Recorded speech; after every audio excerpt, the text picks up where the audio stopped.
क्या आप जानते हैं कि हाथरस की गुड़िया का जीवन किन मुश्किलों से गुजर रहा था, किन मुश्किल हालात में उसका वजूद था, उसका मैं आपको सबूत देने वाला हूं। मगर आज इस कार्यक्रम का मकसद क्या है? आज इस कार्यक्रम का मकसद है आपसे यह सवाल पूछना कि क्या सत्तारूढ़ भारतीय जनता पार्टी और मीडिया अपनी दो बेटियों से माफी मांगेगी। और वो दो बेटियां कौन हैं? हाथरस की गुड़िया, जिसके साथ कथित बलात्कार और जिसकी निर्मम हत्या हुई और उसके बाद भी उसके परिवार के साथ जबरदस्त अत्याचार, और दूसरा रिया चक्रवर्ती। सुशांत सिंह राजपूत के मामले में रिया चक्रवर्ती, क्योंकि एम्स की रिपोर्ट आ गई है, सुशांत सिंह राजपूत के मामले में स्पष्ट हो गया है कि उसमें कोई फाउल प्ले नहीं है, उसकी हत्या नहीं हुई, यह एक आत्महत्या थी। मगर आज पूरा मीडिया इस मुद्दे पर कैसे एक्सपोज हुआ है, यह मैं आपको बतलाने वाला हूं। मगर सबसे पहले हाथरस की गुड़िया के वजूद की कहानी। क्या आप जानते हैं कि हाथरस की गुड़िया किन मुश्किल हालात में जी रही थी? उसका एक प्रमाण मैं आपको देना चाहता हूं। जब दलित नेता चंद्रशेखर हाथरस की गुड़िया के परिवार से मिलना जाता है तो वहां के जो स्थानीय दबंग हैं किस तरह से उन्हें चुनौती देते हैं, और जब वो चुनौती दे रहे हैं तो उनके पीछे पुलिस वाले खड़े हैं। यह है मेरी उस गुड़िया की हकीकत।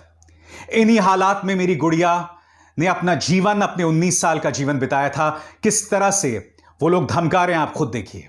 इसको सीबीआई पे भरोसा नहीं है, आराम से। इसको एसआईटी पे भरोसा नहीं है, इस पे कानून पे भरोसा नहीं है। क्या एक बार मुलाकात कर, हम तुझे भरोसा दिलाएंगे। जो तू यहाँ राजनीति कर रहा है ना, तुझे भरोसा दिला देगा। दौड़िया ठाकुर घर में पैदा होना, एक बार भरोसा दिला बेटा हमारा। तेरे मुलाकात करने तेरे भाई आए बड़े, आजा। बात यहां नहीं रुकती। मैं कल्पना कर रहा हूं कि अगर हाथरस की गुड़िया की जगह निर्भया साल 2020 में हुई होती तो क्या हालात होते। उसको लेकर मैं कुछ चौंकाने वाली चीज मैं आपको बताने वाला हूं। मगर मैं आपको यह बताने वाला हूं कि किस तरह से हाथरस वाले मामले में वहां जो स्थानीय बीजेपी सांसद राजवीर सिंह दिलेर रविवार को जेल जाते हैं, और इसी जेल में वो तमाम आरोपी बंद हैं। मुद्दा क्या है मैं आपको पढ़ के सुनाना चाहता हूं। दिलेर सिंह पर आरोप है कि वो रविवार को आरोपियों से मिलने जेल गए थे, लेकिन जेलर के कमरे से ही उन्हें बैरंग लौटा दिया गया। जेल प्रशासन ने उन्हें मिलने की अनुमति दी। हालांकि हाथरस के सांसद राजवीर सिंह दिलेर ने आरोपियों से मुलाकात करने की कोशिश पर सफाई दी है और कहा कि मैं तो साहब सिर्फ वहां पर मिलने गया था, क्योंकि एसएसपी को कोरोना हो गया था, लिहाजा मैं उनकी पूछताछ करने के लिए गया था, और कुछ लोग जो बाहर खड़े थे उन्होंने मुझसे बात कर ली। वहां पर एक विधायक आरोपियों के साथ खड़ा है, सांसद इस तरह से मिलने जाता है, और स्थानीय दबंग आरोपियों के पक्ष में धारा 144 की धज्जियां उड़ाते हुए इस तरह से सभाएं करते हैं। उनके जो दबंग हैं वो इस तरह से खुलेआम पुलिस की मौजूदगी में धमकी देते हैं। यह हकीकत है हाथरस की गुड़िया की, और वो किन हालात में जी रही थी। मगर क्या मुझे हैरत होती है? बिल्कुल नहीं होती। कठुआ में याद है ना आपको क्या हुआ था? पीड़ित लड़की, उम्र सिर्फ 7 या 8 साल, और वो एक मुसलमान थी। उन आरोपियों के पक्ष में भारतीय जनता पार्टी के तमाम नेताओं ने लंबी चौड़ी रैली निकाली थी।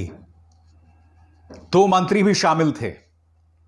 डर का माहौल इस तरह से पैदा किया जाता है पीड़ितों के खिलाफ, जब सत्ता पक्ष इस तरह से उनके परिवार को बरगलाता है, डराता है।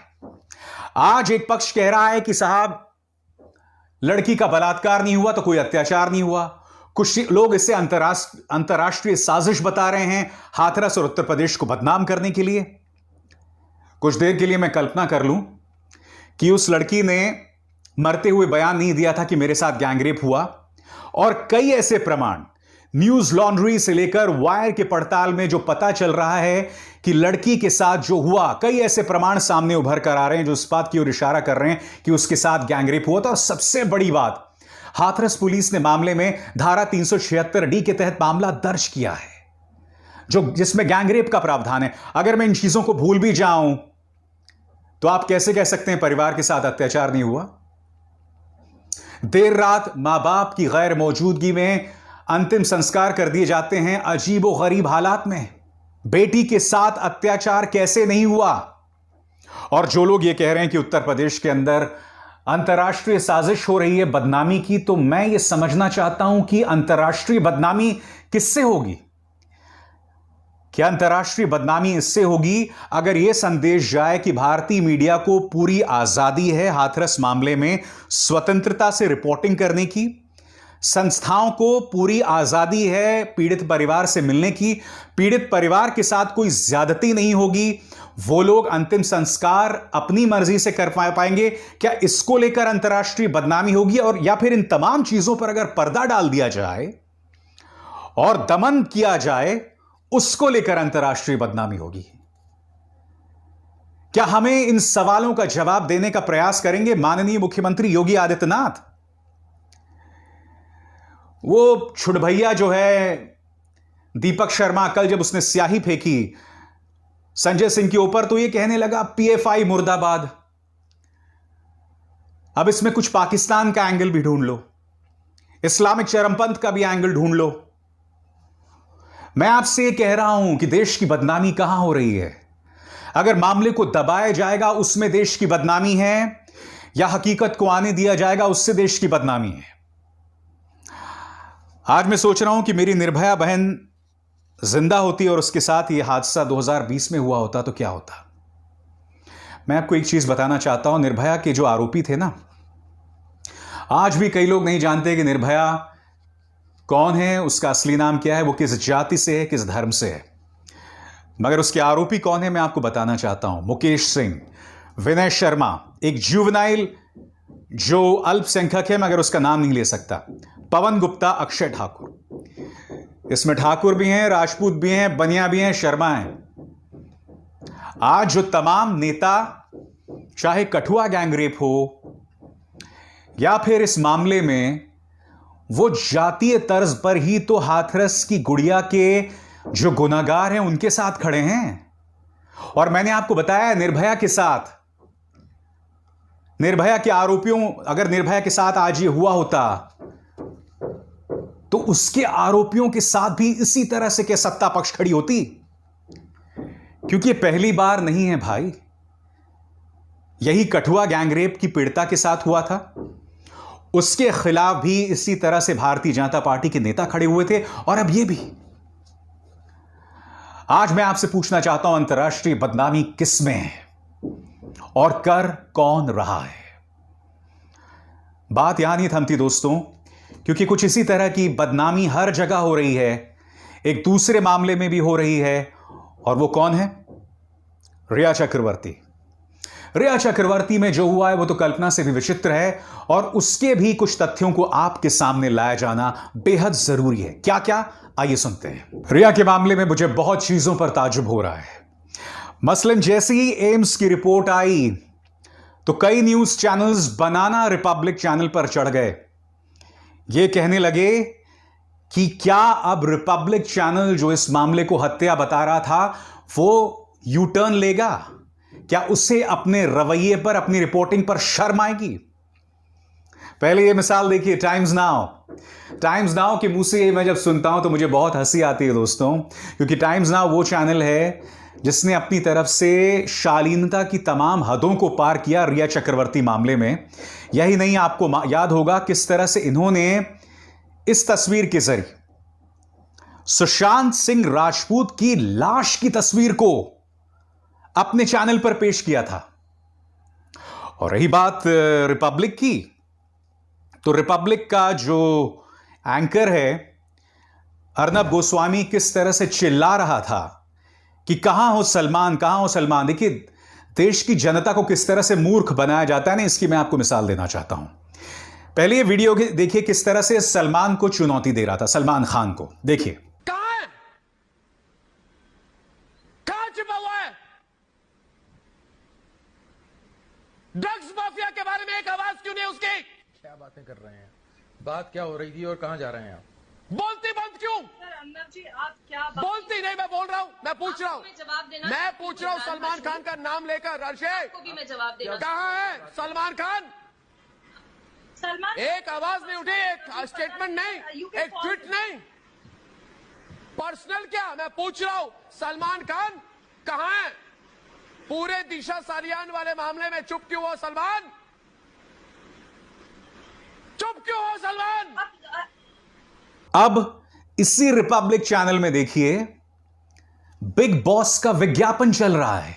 थोड़ा भाषा कड़ी है, मगर इसे आप थूक के चाटना नहीं कहेंगे तो क्या कहेंगे बताइए। हैरत मुझे इस बात पर भी होती है कि जब देश का एक लोकप्रिय चैनल आज तक यह कहता है कि साहब इस मामले में शर्म आनी चाहिए रिपब्लिक को, इस मामले में उनकी गैर जिम्मेदाराना रिपोर्टिंग को। और अब मैं आपको दिखाता हूं कि इस मुद्दे पर खुद इस लोकप्रिय न्यूज चैनल ने क्या किया था। सुशांत पर रिया का काला जादू, इसमें दो गिनाह हैं इस बड़े न्यूज चैनल के। पहला, इन्होंने रिया चक्रवर्ती को सिर्फ इसलिए कि वो बांग्ला भाषी हैं दिखाया सुशांत सिंह राजपूत का काला जादू करते हुए, जबकि ना उनके हाथ हैं ना उनका ये शरीर है। उन्हें गलत ढंग से पेश किया, यह अपने आप में एक अपराध है। काला जादू को इस तरह से हल्के ढंग से पेश करना यह भी एक अपराध है। क्या भूल गया न्यूज चैनल? बात यहां नहीं रुकती।